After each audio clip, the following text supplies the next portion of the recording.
Bom dia. Olá, Tiago. Boa tarde. Sejam bem-vindos. 17 horas. Vamos dar continuidade ao assunto da semana, da última live, né, sobre suicídio. Enquanto o pessoal entra, a gente já vai agradecendo a turma. A gente sempre começa às 17 horas em ponto, né, para poder a gente aproveitar bem o espaço, né? Nosso amigo Tiago Tarran já encontra-se na sala.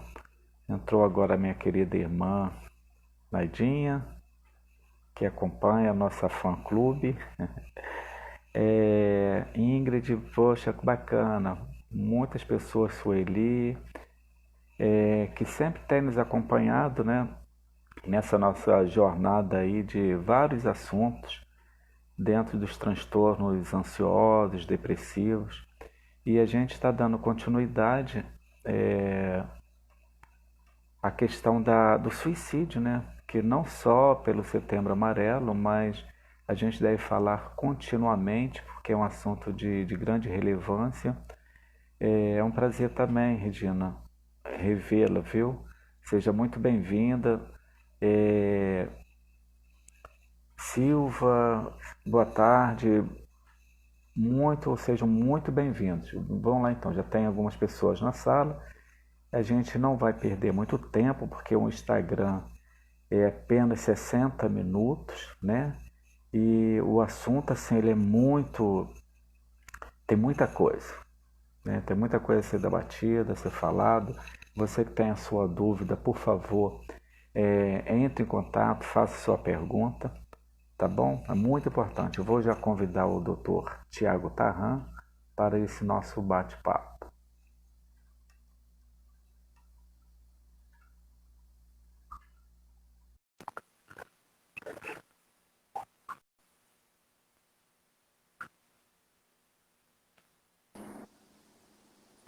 Olá, meu amigo Tiago Tarran.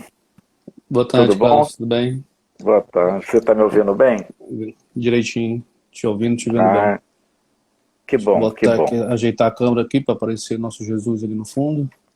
Isso é bom, isso é bom. Prazer mais uma vez estar presente. Né? Agradecer a chave da questão pela oportunidade de estarmos usando sua plataforma. Deixa eu ajeitar minha câmera aqui, ajeitar o tripé aqui. Deixar claro a todos que nós não somos expertos em tecnologia, em áudio e vídeo, então qualquer falha nossa aí,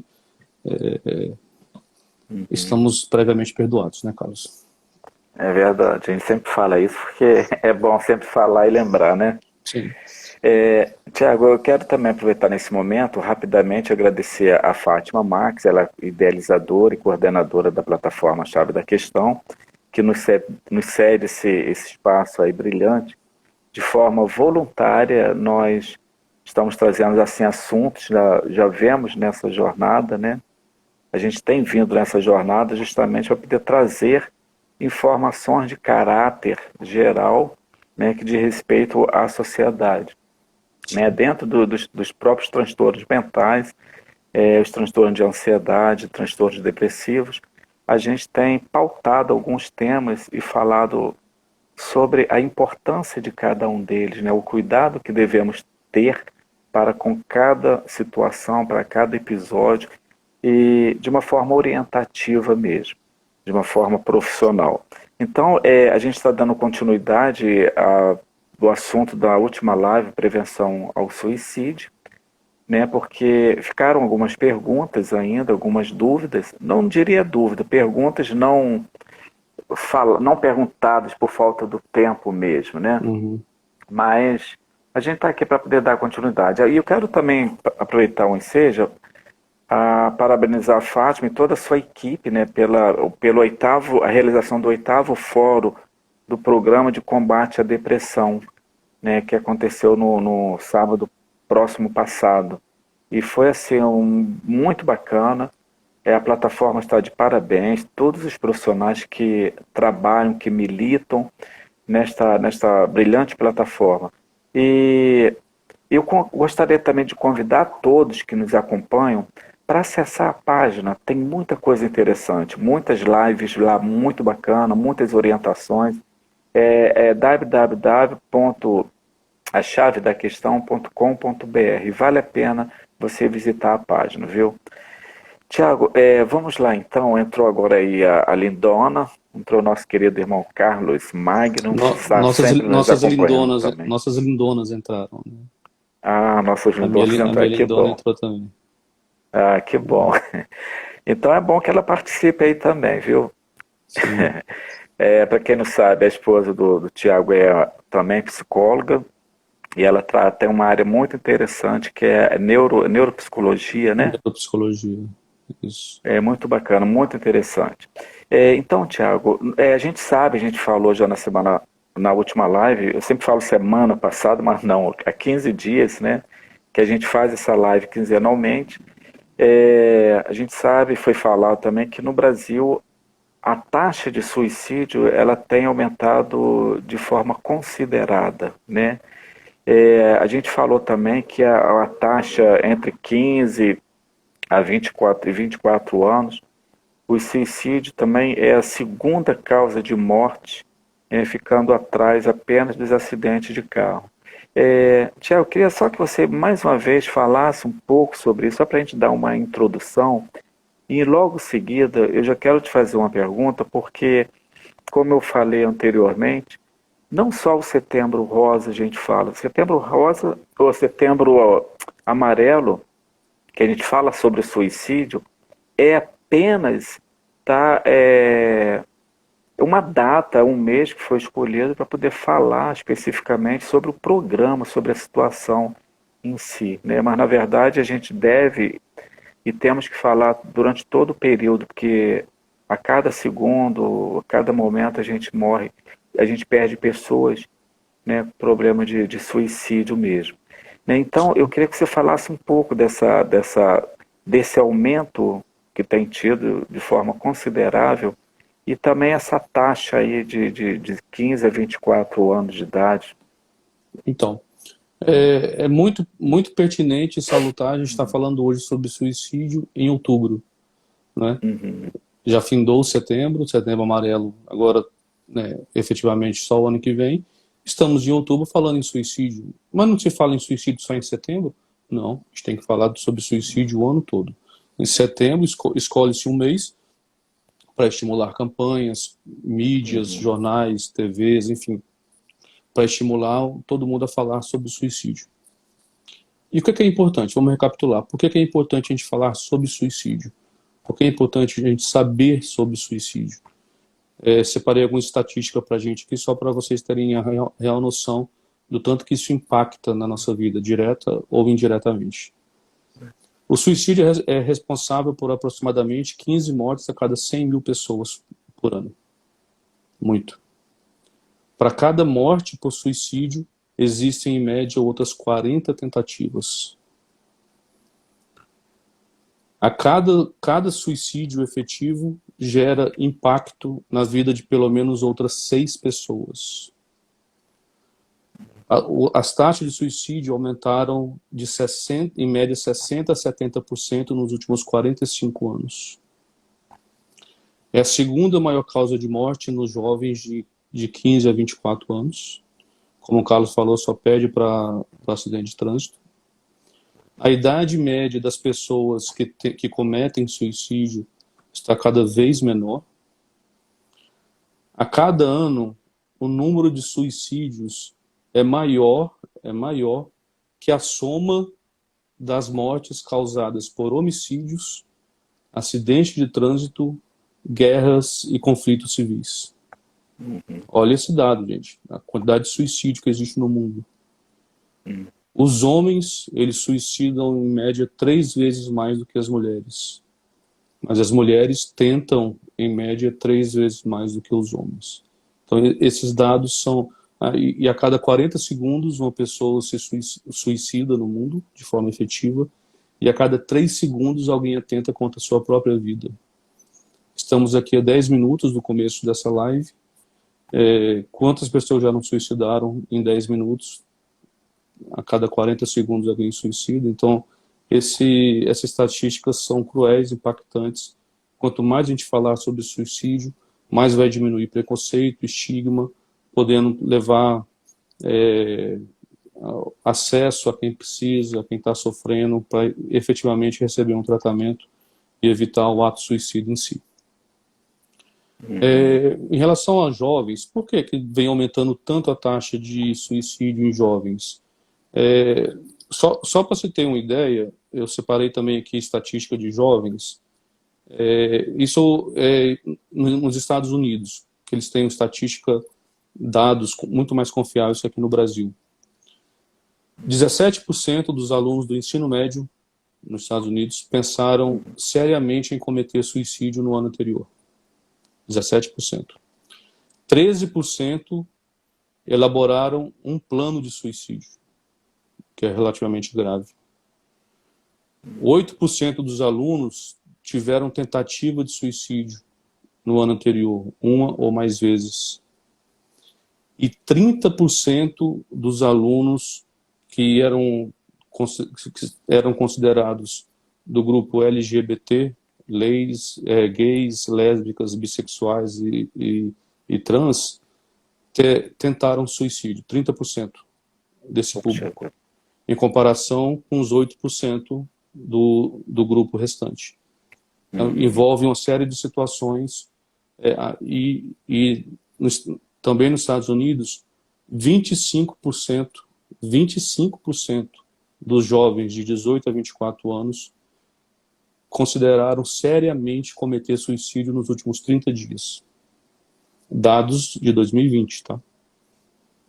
Então essas estatísticas são extremamente cruéis, impactantes. E por que jovem tem aumentado muito a quantidade de jovem que suicida, que tem tentativa de suicídio? O suicídio, obviamente, é multifatorial, né? Envolve inúmeras situações. O principal é a presença de uma doença mental, né, Carlos, não tratada. Então, basicamente, até que se prove o contrário, cerca de 98% dos pacientes que efetivamente tentam suicídio têm uma doença mental não tratada ou não devidamente tratada, né? Mas vamos pensar nessa questão mais social, nessa questão mais psicoafetiva. Por que aumenta tanto em jovem nos últimos anos? Tem aumentado no mundo inteiro de uma forma muito, muito impactante. A gente vive numa sociedade cada vez mais individualista, né, Carlos? Cada vez mais competitiva. Que os nossos jovens são treinados desde cedo para serem executivos, né?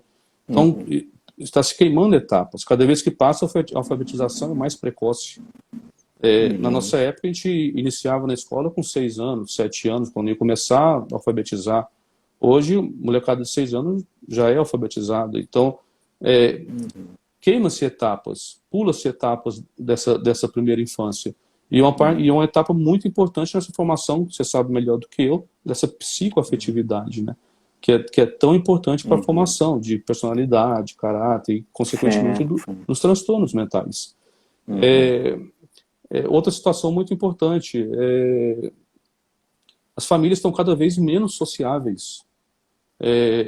Cada um tem seu smartphone, cada um tem sua TV no quarto, as refeições são muito individuais, não se socializa mais, as famílias não sentam à mesa para conversar mais. Isso é muito grave, torna todo mundo mais individualista. E normalmente os pais, né, são, na maioria das vezes, os últimos a saber de algum problema grave que os filhos tenham. As famílias estão cada vez menores, né? 1, 2 filhos no máximo atualmente. Antigamente não, 3, 4 filhos, um bocado de primo, né? Então as famílias eram maiores, mais numerosas e com laços afetivos mais estabelecidos. Atualmente não, as famílias são cada vez menores e mais individualistas. O feminismo, que muita gente elogia, muita gente critica, né? As mulheres vêm ocupando inúmeras situações. Mulher trabalha fora, tem que ser dona de casa, tem que ser uma boa esposa, tem que ser mãe, tem que gerir casa, atualmente tem que ser educadora também, com filho em casa. Então, a presença dos pais em casa está cada vez menor. Quem está educando nossos filhos? nossos jovens? TV, internet, secretária de casa, os professores, enfim, a educação nos últimos anos tem fugido da gente como pai, pela necessidade, Sim. obviamente, de trabalhar e tudo, né? Tem que se ausentar, mas a gente tem que ter, pensar no limitador, no bom senso em relação a isso. Os jovens, cada vez que passam, estão menos resilientes, né, Carlos? Não sabem lidar muito com problema, com frustração, tem dificuldade de iniciativa. Somente essa geração de 96, 95, 96 para cá, nasceu dentro da tecnologia, com o mundo na palma da mão. Que iniciativa que eles têm? Quando eu digo iniciativa, eu sempre dou o exemplo, não sei se eu já dei nas lives anteriores aqui, da nossa época, que a gente vivia solto na rua, brincando, não tinha a violência que tem hoje, né? Sim, sim. A gente É verdade. pulava no rio para tomar um banho, vinha uma correnteza forte, você tinha que se virar.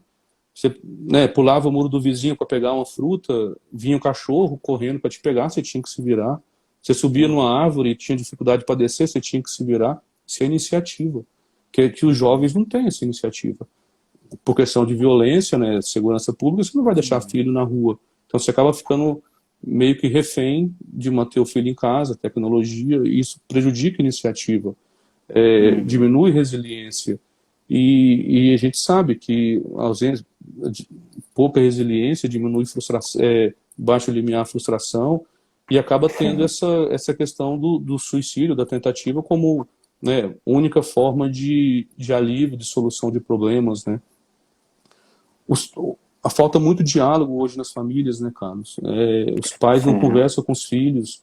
Então são várias situações que acumuladas fazem com que essas estatísticas de jovens sejam absurdas. E álcool e droga também. Cada vez que passa a quantidade de jovem, quando eu digo jovem, ali de 10 a 14 anos, bebendo e usando droga, é cada vez maior. Eu trabalho muito com dependência química e cada vez que passa a gente vê tudo isso muito precoce. A quantidade de jovens usando droga é muito grande e muitas vezes até, infelizmente, estimulada, principalmente o álcool, estimulada pelos pais ou pela sociedade, né? Então é cruel isso, e se a gente não começar a se movimentar como pai, como profissionais, como educadores, como formadores de opinião, vai ser muito complicado o que a gente pode esperar dessas próximas gerações, né? E Tiago, até para complementar, já que você falou e deu uma ênfase muito bacana no contexto familiar, como é interessante, assim, nesse período de pandemia, a inabilidade nas relações familiares, né? Então, falava-se muito antes que não tinha tempo para ficar com a família, né? E de um tempo para cá, praticamente logo no início da pandemia, as pessoas, de certa forma, tiveram oportunidade, né? Muitos estão tendo oportunidade de ficar com as famílias, com seus filhos, com a esposa, enfim. E parece que estão se perdendo, parece que não tem mais aquela afinidade, não existe mais a comunicação e, consequentemente, isso provoca nos seus filhos o que a gente está falando, né? A questão do suicídio e tantas outras coisas, como a dependência química também. Eu lembro que eu me especializei em dependência química em Brasília, e olha, é comum, diariamente a gente tem tido notícias, problemas, paciente com problema, seja qualquer tipo de droga, né? Seja o álcool, principalmente o álcool e outras drogas. Então isso tem se agravado cada vez mais. Eu não gosto muito, Tiago, de tentar apontar o dedo, responsabilizar alguém, mas, sobretudo, como a gente entende que a base de tudo é a família. Não podemos delegar competências de criar um filho para um educador. O educador, ele ensina, né? Mas a educação, todos os princípios familiares vêm, obviamente, desse núcleo familiar. Então, Claro, com certeza. claro que a responsabilidade é de cada um de nós, enquanto pai, enquanto mãe, e, sobretudo, quando você fala dessa calma, da resiliência, sobretudo, a gente tem que estar exercitando isso sempre, sempre, O né? Para exercício é que diário, né? É diário. é diário. Tiago, a minha pergunta, a gente fala-se muito, né, dessa prevenção ao suicídio. Quais são as orientações para prevenir o suicídio? Então,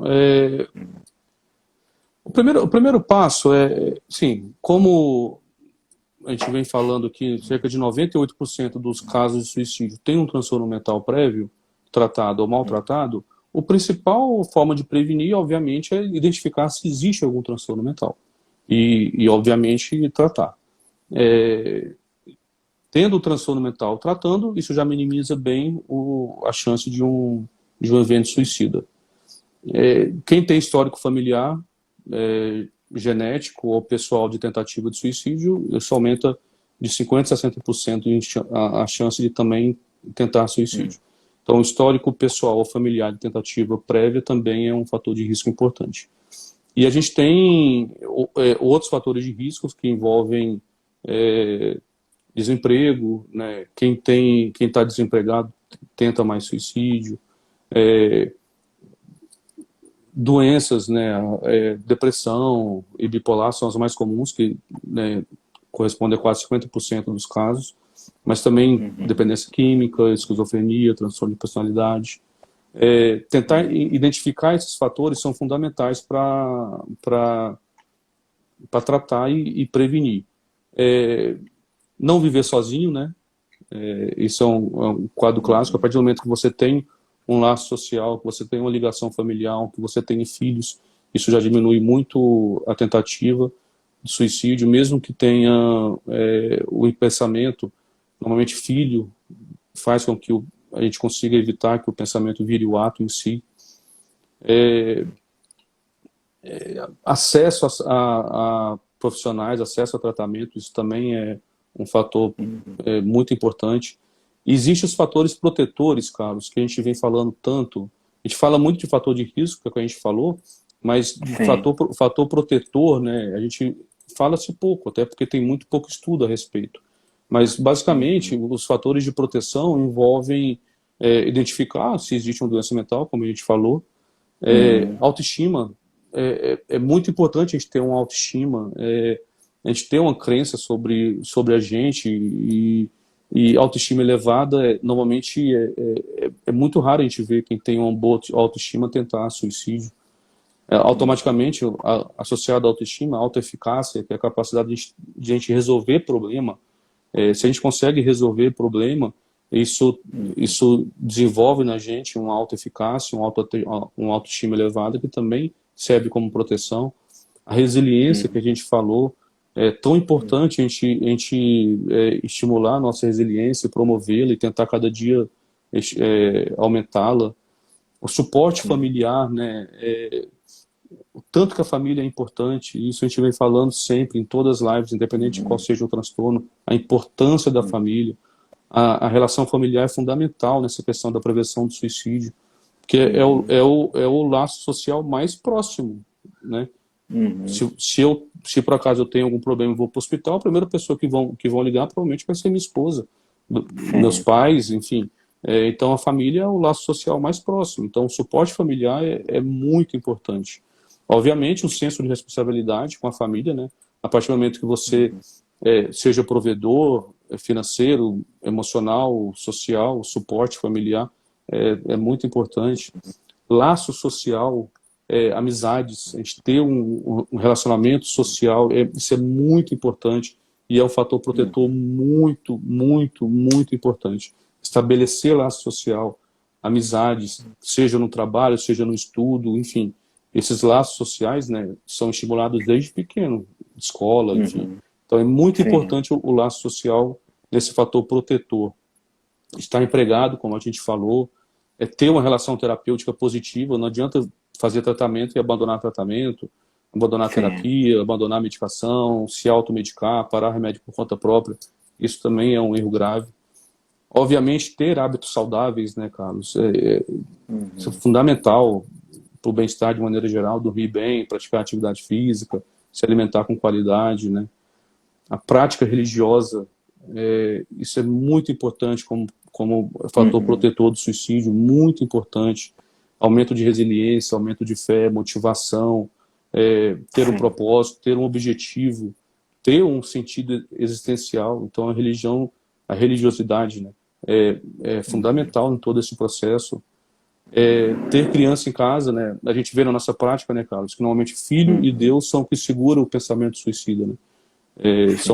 Normalmente são as duas bases, né? E esses fatores protetores, eu até separei três estudos que, né, são realmente efetivos, esses estudos, esses fatores Uhum. protetores. Olha só, 90 mil mulheres seguidas por 14 anos, quem tinha uma frequência religiosa semanal morreu 7 vezes menos por suicídio. 90 mil Interessante. mulheres em 14 anos, não é um estudo qualquer, tá? Uhum. 7 vezes menos.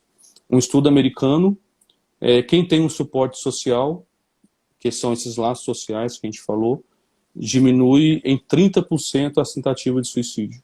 30%. Não é uma porcentagem pequena, muito grande.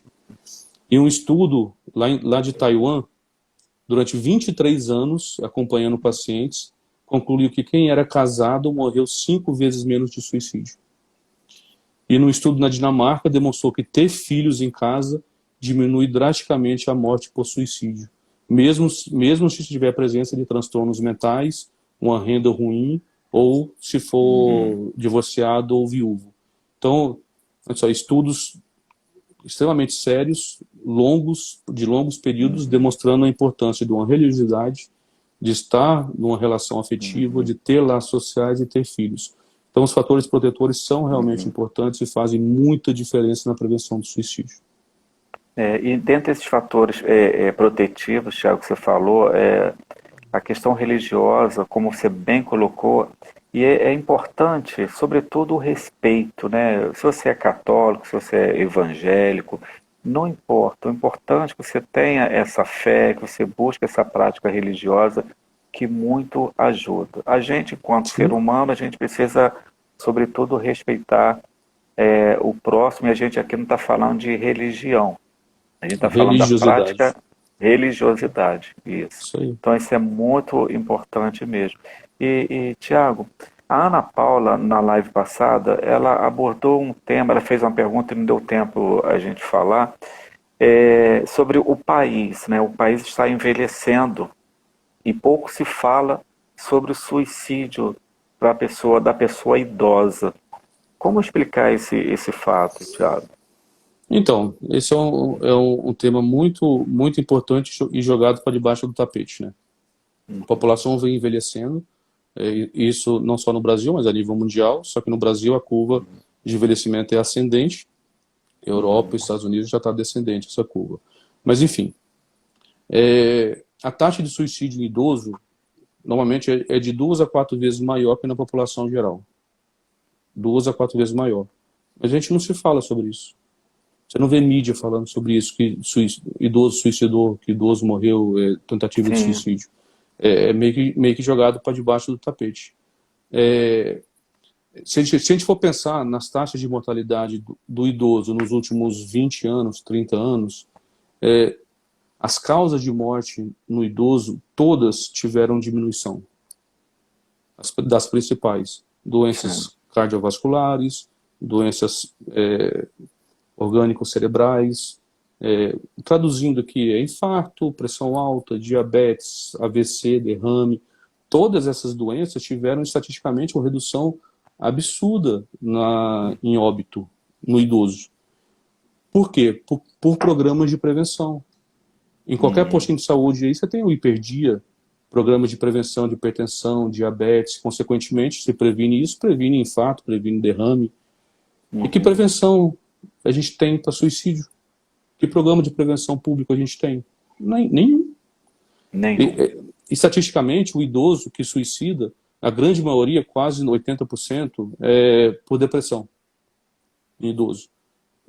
Que programa de prevenção de depressão a gente tem para a terceira idade em rede pública?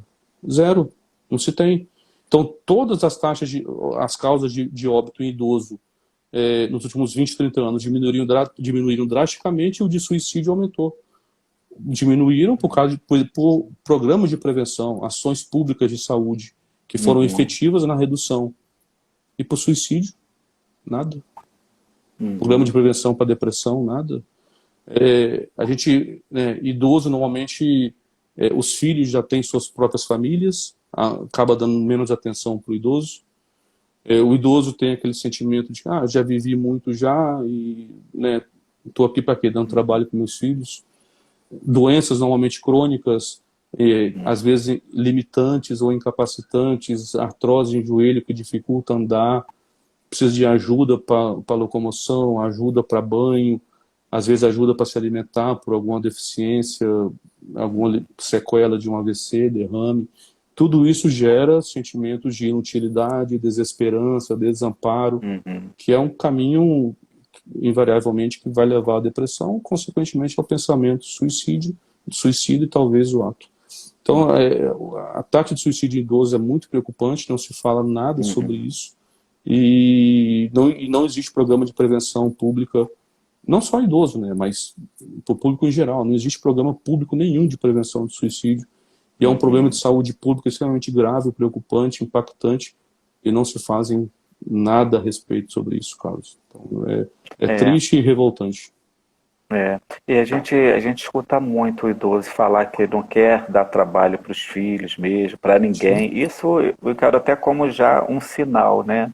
Não Sim. quero adoecer, não quero ficar na cama, não quero dar trabalho a ninguém. Então, a pessoa deve ficar muito atenta em relação a essa fala, que já pode ser um sinal. O idoso ele sente muito em segundo plano, geralmente, né? Aí entra também, Sim. Tiago, a questão, a importância, mais uma vez, eu diria até sim, da parte religiosa e da parte da família, né? O apoio que a gente deve dar, a atenção que a gente deve dar aos nossos pais, aos nossos avós, para que Então, eles se sintam, possam sentir protegidos, acolhidos, né? Sempre.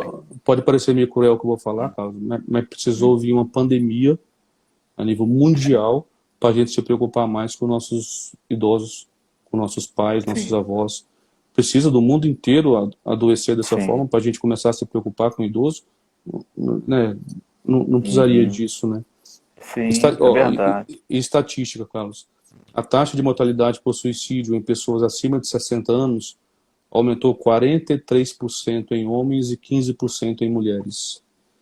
E o aumento mais drástico se deu entre homens acima de 80 anos, que a taxa de suicídio triplicou, chegando a 40 suicídios por 100 mil pessoas nessa faixa etária. Então, a estatística é cruel, não mente. A gente imagina que seja maior por conta de subnotificação, né? Sim, Mas é sim. extremamente preocupante isso, tá? Precisamos ficar muito atentos a isso. Tiago, quando a gente fala disso, eu lembrei aqui uma pergunta também, porque muitos médicos, profissionais da saúde nos acompanham, né? E o doutor Vitor, ele pede o seguinte, como você vê, Tiago, como você avalia a grande quantidade de suicídio na classe médica também, né? Parece que é uma coisa assim, bem alarmante. Sim. Também, não só o médico, profissionais da saúde, especificamente o médico, assim. Aham. Pensando em estatística, né, Carlos? O suicídio entre médicos é 70% maior do que no restante da sociedade. Então, a quantidade de médicos suicida é muito grande, muito mesmo, e também é uma estatística muito absurda. Pensando em estatística, uma pesquisa feita alguns anos atrás, 35% dos médicos recém-formados que estejam em residência médica se especializando, 35% deles apresentam um quadro de exaustão emocional. Seria hoje o síndrome de Burnout ou burnout. Uhum. 33% dos estudantes de medicina no Brasil manifestam sintomas compatíveis com depressão. 33%. Não tratados, tá? Isso sem contar quadros de ansiedade e outras patologias, tá? Sim, 33% sintomas compatíveis com depressão. A quantidade de médico depressivo e ansioso é maior do que na população geral. A síndrome de Burnout, que é o esgotamento profissional, abuso de álcool e drogas, na classe médica é maior do que na população geral. Isso vem desde a faculdade. A quantidade de droga que se usa, álcool e droga que se usa dentro das faculdades é muito grande, nas faculdades de medicina maior ainda. E os transtornos de personalidade também, que são muito, muito evidentes. Mas o pior, pensando no médico já formado, é a automedicação, Carlos. A gente tem um ditado que a gente fala no nosso dia a dia, que os médicos são os piores pacientes, né? E na prática são mesmo, justamente por isso. Por ter um mínimo de conhecimento, ele se automedica. Mas sem conhecimento profundo pensando na parte psiquiátrica, sobre medicação psiquiátrica. Acaba usando medicação em subdose, numa dose que não é terapêutica, sim, o que acaba cronificando todo o problema e levando à piora do quadro e o desejo, a tentativa de suicídio. Além disso, existem as questões sociais envolvendo a classe médica. Obviamente isso vem diminuindo, mas ainda é importante a questão do status. O médico tem que ter um carro bom, tem que morar numa casa ótima, tem que demonstrar para a sociedade que tem que essa questão do status, que tem patrimônio, que tem um carro bom, que tem que trocar de carro todo ano. Isso é encravado da geração anterior e vem passando para essa geração, diminuindo, claro, mas ainda tem. A remuneração médica cada vez vem diminuindo mais, porque é muito mais médico recém-formado, então o mercado é oferta e procura, então acaba tendo que trabalhar muito mais do que trabalhava-se há 20, 30 anos atrás, o que gera exaustão, cansaço, má alimentação, privação de sono, e isso é uma bomba relógio para problemas psiquiátricos. Normalmente não se pratica atividade física, são poucos que praticam, suporte familiar muito ruim por excesso de trabalho. Enfim, a classe médica é muito preocupante por conta dessas situações que são bem graves. E o acesso à medicação. A quantidade de anestesista, por exemplo, que suicida é muito grande por acesso à medicação injetável, fentanil, por exemplo, propofol, que são medicações anestésicas que se usa como droga e é extremamente cruel isso. Mas a gente não pode esquecer também que não são só médicos da classe da saúde que têm alto índice de suicídio. A enfermagem também é muito preocupante, tanto enfermeiro, mas principalmente técnico de enfermagem que estão plantões em cima de plantões, baixa remuneração, péssimo reconhecimento profissional, tendo que ter 3, 4, 5 plantões seguidos, 2, 3 empregos ao mesmo tempo para ter uma renda legal. Sim. E tudo isso tem um preço, né, Carlos? Então, mas a estatística que a gente tem mais cruel é em relação à classe médica. A gente não tem muita estatística de outros profissionais de saúde, mas no nosso dia a dia, que a gente vê na nossa prática, a enfermagem também está adoecendo de uma forma muito rápida e intensa, tá? Isso nos liga justamente o que você falou anteriormente, Tiago, a questão da síndrome do Bordeaux, né? Como algumas classes são predominantes, né? A classe médica, segurança classe pública, mesmo da segurança pública, a própria, os educadores também, bancários, né? Tem algumas classes assim bem pertinentes em relação a o excesso aí do trabalho mesmo, essa cobrança. A Maria Luísa, o Tiago, ela perguntou assim, até falando de classe, a classe social que ocorre mais suicídio. Isso também tem dados estatísticos, né, que falam sobre isso. Então, como a gente falou, de fator protetor, né, estar empregado, ter um bom suporte familiar. Então, se você, a classe social mais desprovida ou a classe social mais baixa, normalmente são os que mais tentam suicídio, justamente por essa questão do desemprego,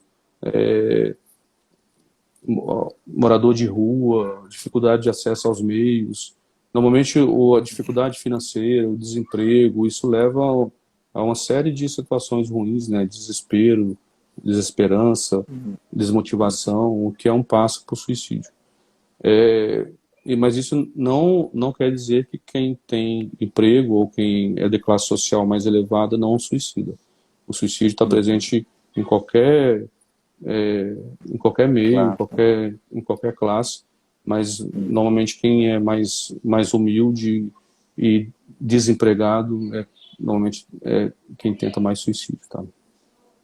E Tiago, está na hora de a gente acabar com esses preconceitos, os mitos, né? Quando você fala, né, você já citou em algumas vezes, que as doenças mentais são responsáveis por cerca de 98%, né, dos Sim, suicídios.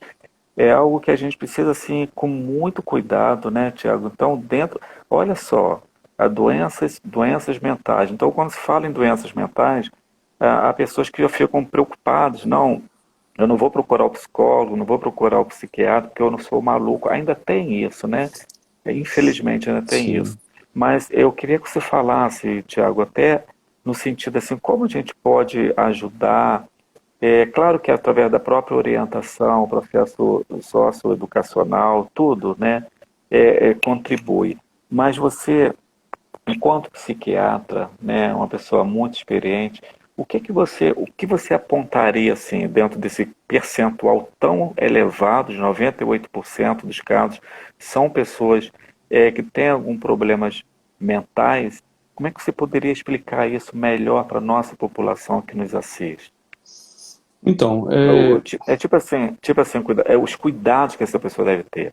Claro que a gente já tem falado isso, né? A gente tem falado, Tiago, desculpa te interromper, mas é muito importante a gente enfatizar isso, porque o número é alarmante. E se a pessoa não se cuidar, se ficar escondido, vai pior, porque a gente vai ultrapassar a 100% de casos, sim. né?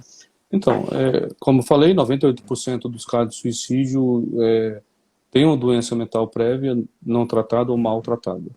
E dentre os transtornos mentais, tanto que você até falou de doença mental, nos últimos anos a gente tem mudado, tirado esse termo doença mental e falando transtorno mental, para tentar diminuir esse estigma e Sim. facilitar o acesso da pessoa ao profissional.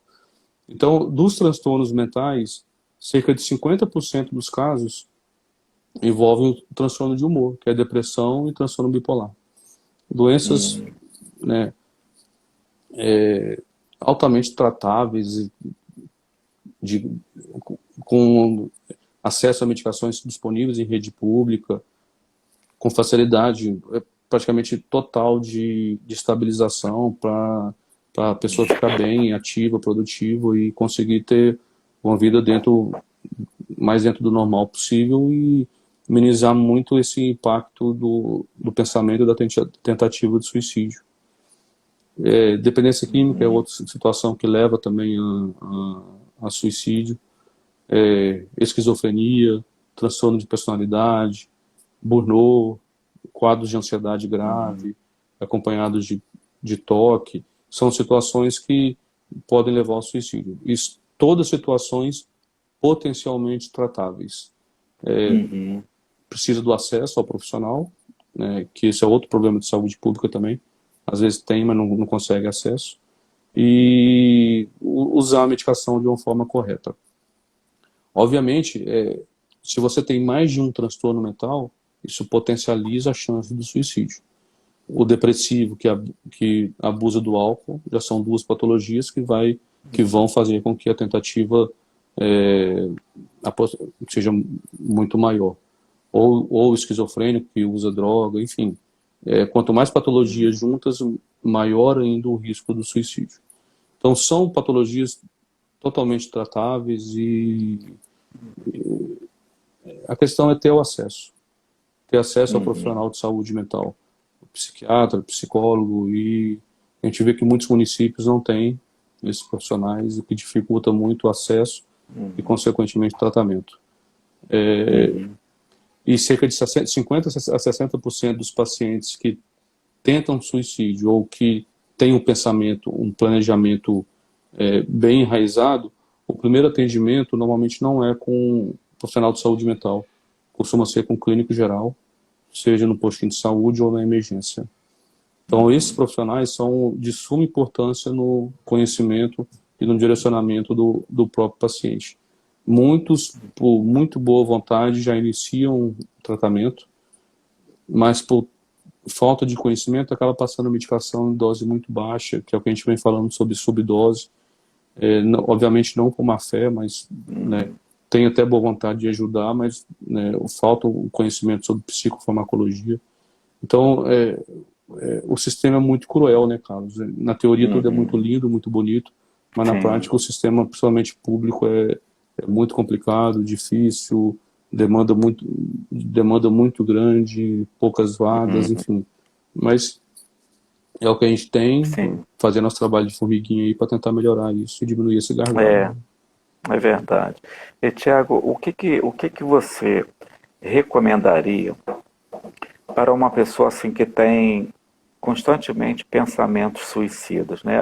Você tem falado, né, inúmeras vezes, acabou de falar, citar alguns exemplos há pouco, mas assim, na sua opinião, o que que você recomendaria? Aquela pessoa que tem um pensamento, ele vem passando. Vou te falar assim um exemplo que é muito constante mesmo, Tiago. Ontem mesmo, em 2 atendimentos que eu prestei novos, eu poderia dizer o seguinte: 10 novas pessoas que eu atendo, eu poderia dizer aí duas falam ou já tentaram ou vêm com pensamento suicida, sabe? Então, você tem tido assim essa experiência direto no seu consultório também. O que você recomendaria para essa pessoa que tem pensamentos negativos, pensamentos suicidas? Então, essa demanda, seja no nosso consultório ou no pronto-socorro psiquiátrico, só aumenta, né? A quantidade de novos pacientes em tentativa de suicídio ou com ideação suicida cada vez aumenta muito. O primeiro passo, né, caso, obviamente, é usar corretamente a medicação prescrita, né? Esse é o mínimo de início para tentar uma melhora. E que outras situações o paciente pode fazer para minimizar esses pensamentos de suicídio? O suporte familiar, a família, né, tão importante. Esses laços sociais, né, a questão da amizade também, muito importante. A, a religiosidade, que a gente vem falando aí em toda a live. Atividade física, hábitos saudáveis. Então, uma boa alimentação, qualidade legal de sono, ter uma ocupação, seja trabalho, lazer, hobby, ter um estímulo cognitivo, né? São situações que normalmente ajudam muito, Carlos, muito mesmo. Pode parecer besteira, mas uma coisa ou outra somados vão fazer com que o todo seja muito, muito melhor e mais efetivo. Então, não é só medicação, a gente sabe disso, né? A importância da terapia, a importância de uma atividade física, de uma prática de boas ações, da empatia que a gente vem falando sempre, né? Então, são várias situações que ajudam muito na melhora e nesses pensamentos de suicídio, tá? Mas o primeiro Sim, passo, obviamente, é usar a medicação, né? sim, sim. E Tiago, a gente, assim, muitos educadores nos assistem, né? E alguns sempre perguntam, assim, como esse fator é perceptivo, assim, em relação ao risco de uma pessoa cometer suicídio, né? Como ela percebe, então, o comportamento de quem quer cometer um suicídio. Porque tem situações que a pessoa sinaliza um pedido de ajuda e tem situações outras que a pessoa não sinaliza. Mas eu Sim, acredito que a maioria das vezes ela sempre está sinalizando de alguma maneira, sim. né, que vai Então, cometer. normalmente, quem tenta suicídio, desculpa, quem efetivamente suicidou, na grande maioria, quase 100% dos casos, tem algum aviso prévio que passou desapercebido, seja por famílias, seja por colegas de trabalho ou por amigos. Então, sempre tem, na grande maioria tem. De forma bem direta ou de forma subentendida, mas sempre tem. E como que a gente pode reconhecer, né, pessoas susceptíveis, pessoas que podem ter um mínimo risco de uma tentativa de suicídio? Se a pessoa sofre de alguma doença, de algum transtorno psiquiátrico, aumenta a chance. Então, se você conhece alguém, educador principalmente, que tem algum aluno que faz tratamento para depressão, para ansiedade, para dependência química, enfim, já é uma situação de risco e estimular sempre com os pais ou com o próprio aluno ou com a própria pessoa, independente se é aluno ou não, manter um tratamento, estabelecer uma relação terapêutica bem positiva e efetiva. O histórico familiar, né, também é um fator de risco importante. Então, se você sabe que o pai, o tio, o primo suicidou, então, né, isso também faz com que acenda o sinal de alerta e observe situações, comportamentos, né. Presença de comportamentos autolesivos, né, principalmente a automutilação, né. Isso é muito comum em idade escolar, né, infelizmente. Então, é um fator de risco também para tentativa de suicídio. Então, se em ambientes muito quentes, perceber que o jovem está com blusa de frio, tampando o braço, já ficar em alerta, chamar para conversar, trocar uma ideia. Normalmente quem se automutila tem vergonha do que faz e tenta esconder, mas se perguntado, invariavelmente vai falar, vai botar para fora, porque está num sofrimento, numa angústia muito grande. Comportamento, né? Se é impulsivo, se é agressivo, se tem um humor instável, isso também são sinais que né, demanda preocupação. É como a pessoa se comporta a situações estressores prévias, né? Você teve alguma situação que não reagiu muito bem, que fez isso ou aquilo, também tem que ficar esperto. A presença de fatores de risco ou ausência desses fatores de proteção que a gente comentou também é muito importante. Quem tem doença física grave ou doença crônica incurável também aumenta o risco de ter o pensamento ou o suicídio. Mudança súbita de comportamento, a pessoa sempre triste, sempre com dificuldade de socializar, sempre quietinha, de uma hora para outra, sem motivo aparente, fica alegre, feliz. Isso normalmente é um sinal clássico de que já está com pensamento efetivo sobre suicídio e saiu aquela angústia, aquele sofrimento, porque a pessoa decidiu cometer o suicídio e muda drasticamente de um quadro depressivo para um estado de paz, de alegria, de euforia. Então, mudança, uma melhora muito importante no comportamento sem motivo aparente, também é um sinal de alerta, tá? Situações de perda, né? Perder um ente querido, pai, mãe, cônjuge, filho, isso normalmente traz muitos pensamentos e se tiver algum transtorno não tratado, obviamente a tentativa também, né? Bullying, né? Quadro clássico também de suicídio em jovem, humilhação, passar por humilhação, vergonha, bullying repetitivo. Isso é um fator de risco muito importante para o suicídio dos nossos jovens, tá? Mas não só jovem. Quando se fala em bullying, pensa-se só em jovem, mas adulto também sofre muito bullying por colegas de trabalho e até mesmo dentro da própria família também, tá? E muitas das vezes, Carlos, a gente como profissional, né, a gente tem muita dificuldade nessa avaliação do suicídio. E quem é leigo, obviamente, muito mais. Porque o paciente ele pode negar a ideação suicida, né? Ele pode ter sentimento de raiva, ressentimento e não querer falar, ser retraído, um contato emocional difícil, né? Respostas curtas, monossilábicas. E como é que você vai avaliar um comportamento suicida de quem não verbaliza para você de uma forma efetiva? Então, para a gente que é da área, às vezes é complicado a gente perceber esse feeling, né? Avaliar esse comportamento suicida em quem tem um comportamento meio retraído, né? Então, né, a gente tem que ficar de olho, tem que ficar esperto, porque é extremamente impactante, frequente e, se não debaixo do nosso nariz, mas do nosso lado mesmo, né? Assim, você me fez lembrar agora um caso também, Tiago, que às vezes a pessoa, no contexto aí do sentimento de raiva, ele pode tirar a vida de uma pessoa, tá? E depois cometer o suicídio, né? Por conta daquele momento mesmo. Então, e a gente vê isso na prática, né? Acontece mesmo, né? Poxa vida, e como?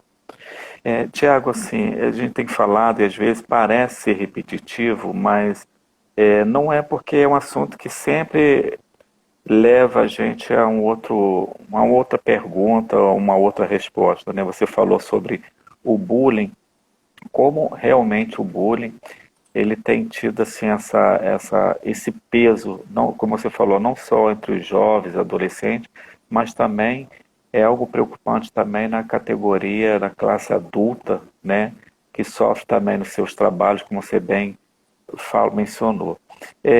Tiago, na sua concepção, é possível se livrar de um pensamento suicida? Sim, Carlos, né? Obviamente a gente tem que avaliar um todo, né? É uma pergunta muito fácil a gente responder. Isso é muito individual, né? Varia de cada pessoa. É o que a gente vem falando, identificar o transtorno mental, se existe. Mas é muito bom deixar claro o seguinte: a gente ter pensamentos de suicídio ou pensamentos dentro de um espectro suicida, traduzindo, às vezes a gente pode ter sentimentos, desejos de sumir, desaparecer, sair sem rumo, pegar uma mochila, sair, ir embora. E isso pode acontecer, e mesmo quem não tem transtorno mental, por situações que estão acontecendo no nosso dia a dia, por situações que aconteceram na hora de imediato, faz com que a gente possa ter esses pensamentos. Mas em quem não tem transtorno mental, esses pensamentos são muito fugazes. Ou seja, o pensamento vem e rapidamente a gente tem mecanismos de quem não tem transtorno mental, tá? A gente tem mecanismos de fazer com que o pensamento não fique enraizado e a gente consiga mandá-los embora e, né, seguir a vida normalmente. Que envolvem, né, resiliência, né, lidar com problema, frustração, a questão familiar, a questão religiosa, tudo que a gente vem falando. Então, em quem não tem transtorno mental, pode acontecer o pensamento, talvez não de suicídio, mas do espectro, que é sumir, desaparecer, mas a gente consegue rapidamente voltar para o eixo e evitar que o pensamento fique enraizado e se transforme no planejamento e no ato em si. Mas e quem tem transtorno mental tratado e vem o pensamento, é mudar o foco. Isso você tem mais propriedade para falar do que eu, a questão de mudar o foco do pensamento, tentar pensar em coisas agradáveis, boas, coisas que te dê prazer, que te faça feliz, seja família, seja, enfim, qualquer situação que vai te trazer uma alegria, um bem-estar momentâneo. E quem tem um transtorno mental não tratado e tem um pensamento, aí fica um pouco mais complicado, aí fica mais difícil mandar esse pensamento embora, justamente pelo sofrimento que a pessoa deve estar passando. Então são situações, né, não dá para a gente generalizar, mas em cada situação tem como a gente ter mecanismo para evitar que o pensamento permaneça e vire um planejamento e o ato suicídio em si, né? Sim, Tiago, assim, claro, obviamente que eu não vou citar nomes, é um grande amigo, um grande irmão. Ontem eu terminei um atendimento e é importante falar sobre isso, porque quando você fala desse sumiço, a pessoa sumir do mapa, querer de alguma maneira, ele já vem com esse pensamento e às vezes já que a gente está falando muito sobre a questão familiar, como é importante. Meu último atendimento ontem foi por volta de 21h30 da noite na rua, né, em socorro a uma pessoa, né, como eu falei, amiga. Ele estava um pouco embriagado, não sabia onde estava e não queria voltar para casa. Eu deixei simplesmente só ele falar, eu fiquei ali ouvindo, ouvindo, ouvindo. E no final, mas ele falava muito isso, a vontade de sumir, de entrar no mar, sair nadando, até não aguentar mais. Né? Então, quando ele fala desse sumiço, né? Então é importante, até complementando essa pergunta anterior, como é importante a gente não debater, a gente não debata, não critique. Se ela está ali nessa situação, seja ouvinte. Deixe a pessoa falar, dê razão para ele, não conteste, até ele acalmar. Certamente, quando ele terminar de falar o que ele precisa falar, ele vai acalmar e vai atender o seu pedido. Foi exatamente o que Sim. aconteceu ontem. E Consegui ouvir, trazer esse né, amigo para casa. escutar, ouvir, ficar quieto ali, só ouvindo, Sim, sim. também é uma forma de É, amor, também é uma forma de dar atenção, né? com certeza. Com certeza. Tiago, agora a gente está faltando aqui segundos para poder fechar, tá? Muito obrigado. A próxima live nossa, daqui a 15 dias, a gente vai falar sobre a síndrome do pânico. Muitas pessoas têm me cobrado isso para a gente falar. Pode ser? Sim, claro, com certeza. Obrigado. Vou finalizar só te agradecendo mais uma vez, Thiago. Tudo de bom, que Deus te abençoe, a você e toda a sua família, viu? Obrigado. Grande abraço a todos. Obrigado pela presença. Até daqui a 15 dias, né, Paz? Até daqui a 15 dias. Vou salvar aqui agora, para quem não assistiu, sempre me cobram isso, sabe, Thiago? Sim. Aí eu vou colocar lá no YouTube, no canal do YouTube. Tá bom? Um grande abraço. Obrigado. Tchau. Abraço. Abraço.